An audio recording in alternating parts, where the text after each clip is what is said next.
सालों पहले पीतल नगर में किशन नाम का एक किसान रहता था। वह गांव के एक जमींदार के खेत पर काम करके किसी तरह अपना घर चला रहा था। पहले किशन के भी खेत थे, लेकिन उसके पिता के बीमार होने के कारण उसे अपने सारे खेत बेचने पड़े।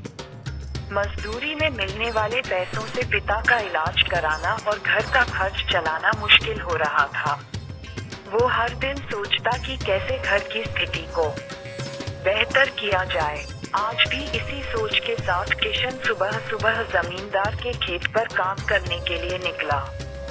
खुदाई करते समय उसकी कुदाल किसी धातु से टकराई और तेज आवाज हुई। किशन के मन में हुआ कि आखिर ऐसा क्या है यहाँ। उसने तुरंत उस हिस्से को खोदा तो वहाँ से एक बड़ा सा पतीला निकला।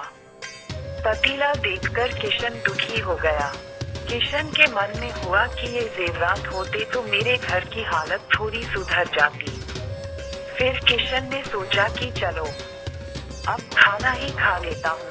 किशन ने खाना खाने के लिए अपने हाथ की कुदाल उस पतीले में फेंक दी और हाथ मुंह धोकर खाना खाने लगा।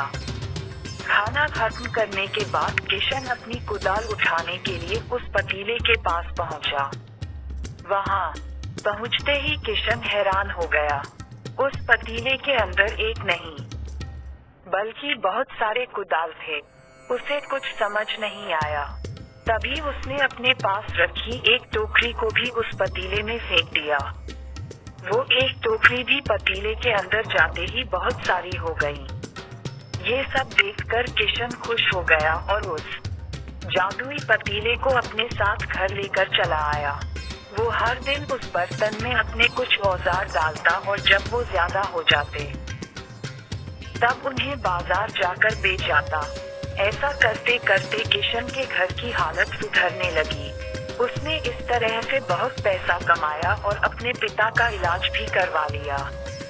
एक दिन किशन ने कुछ गहने खरीदे और उन्हें भी पतीले में डाल दिया। वो गहने भी बहुत सारे बन गए। इस तरह धीरे धीरे किशन अमीर होने लगा और उसने जमींदार के यहाँ मजदूरी करना भी छोड़ दिया। किशन को अमीर होते देख जमींदार मोहन को किशन पर शक हुआ। वो सीधे किशन के घर पहुँचा। वहाँ जाकर उसे जादुई पतीले के बारे में पता चला। उसने किशन से पूछा, तुमने ये पतीला कब और किसके घर से चुराया? डरी हुई आवाज में किशन बोला, साहब, ये पतीला मुझे खेत में खुदाई के समय मिला था। मैंने किसी के घर चोरी नहीं की है। खेत में खुदाई की बात सुनते ही जमींदार ने कहा, ये पतीला जब मेरे खेत से मिला तो यह मेरा हुआ। किशन ने जादुई पतीला ना लेकर जाने की बहुत मिन्नतें की, लेकिन जमींदार मोहन ने उसकी एक नहीं सुनी। वो जबरदस्ती अपने साथ वो जादुई पतीला लेकर चला गया। जमींदार ने भी किशन की ही तरह उसमें सामान डालकर उन्हें बढ़ाना शुरू किया। एक दिन जमींदार ने अपने घर में मौजूद सारे गहने एक एक करके उस पतीले में डाल दिए और रातों रात बहुत अमीर हो गया। एकदम से जमींदार के अमीर होने की खबर पीतल नगर के राजा तक पहुंच गई। पता लगाने पर राजा को भी जादुई पतीले की जानकारी मिली। फिर क्या? हाँ, राजा ने तुरंत अपने लोगों को भेजकर जमींदार के यहाँ से वो पतीला राजमहल मंगवा लिया। राजमहल में उस जादुई पतीले के पहुँचते ही राजा ने अपने आसपास मौजूद सामान को उसमें डालना शुरू किया। सामान को बढ़ता देखकर राजा दंग रह गया। होते होते आखिर में राजा खुद उस पतीले के अंदर चला गया। देखते ही देखते उस पतीले से बहुत सारे राजा निकल आए।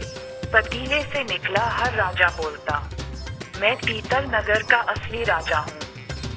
तुम्हें तो इस जादुई पतीले ने बनाया है। ऐसा होते होते सारे राजा आपस में लड़ने लगे और लड़कर मर गए। लड़ाई के दौरान वो जादुई पतीला भी टूट गया। जादुई पतीले के कारण राजमहल में हुई इस भयानक लड़ाई के बारे में नगर में सबको पता चल गया। इस बात की जानकारी मिलते ही मजदूर किशन और जमींदार मोहन ने सोचा, अच्छा हुआ कि हमने उस जादुई पतीले का इस्तेमाल सही से किया।